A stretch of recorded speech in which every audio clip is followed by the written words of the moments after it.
Hey cruising crew, are you ready to make your next cruise epic? I'm Alexis, and in today's video, we're diving into the best cruise cabin hacks to make your next stateroom a floating paradise. In this video, I'm going to be giving you guys 10 cabin hacks that I think will surely guarantee you for a smooth sailing. So without further ado, hit that subscribe button and let's get into it.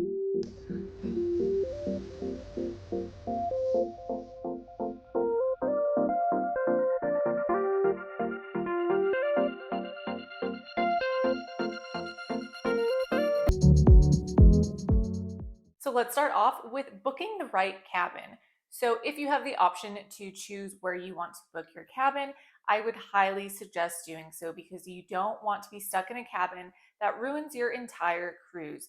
Whether it's splurging to get a balcony or saving money, get an inside room, just make sure you know what you want going into it. That way you can spend your money elsewhere. Next, if you are cruising with family or you're cruising with your kids, I highly suggest to book two cabins instead of splurging for a suite with just one. I promise you that having two cabins is way better than one because of the bathroom situation. Yeah, it might be cool to splurge up and get a suite, but most suites still only have one bathroom. So I suggest getting two cabins if you have a family because that's one extra bathroom.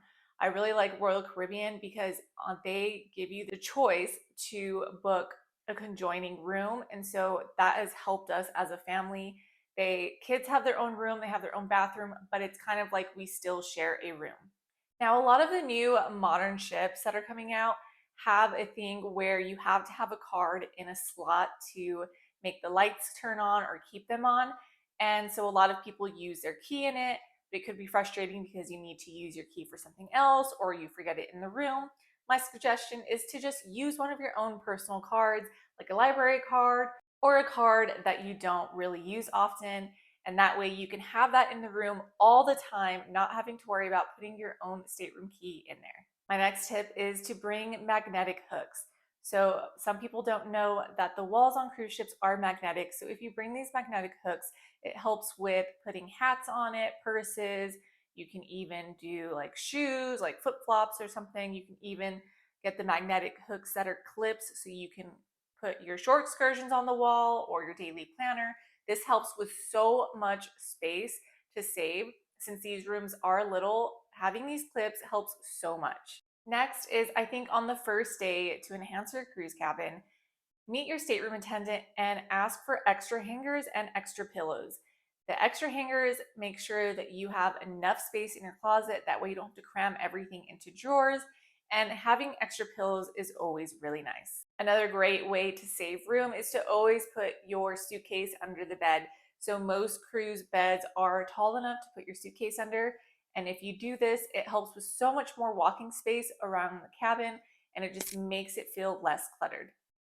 Another fun thing to bring as well is magnets to decorate your room outside of the cabin. Like fun magnets, that way you never are lost and it's really easy to find your cruise cabin. Another thing that I recommend is stocking your cruise cabin with water. It never hurts to have too much water. That way you don't find yourself really thirsty in the middle of the night with nothing to drink and then you have to get up out of bed and go find water. I feel like if you just have a bunch of water stocked in your room, you are good to go. Another tip is to download movies or shows on your laptop or iPad or even your iPhone. Yes, they do provide movies on the TV and some of them on demand, but don't always trust those. They don't always provide the best movies. And if you're someone that likes to be back in the cabin a little earlier or even through a downtime or on a sea day and watch your shows, I highly recommend downloading some shows or movies. That way you can enjoy them in your cruise. My next tip is to obviously don't overpack. Don't pack unnecessary items. I suggest planning out all of your outfits in advance, planning out everything that you're going to do day by day.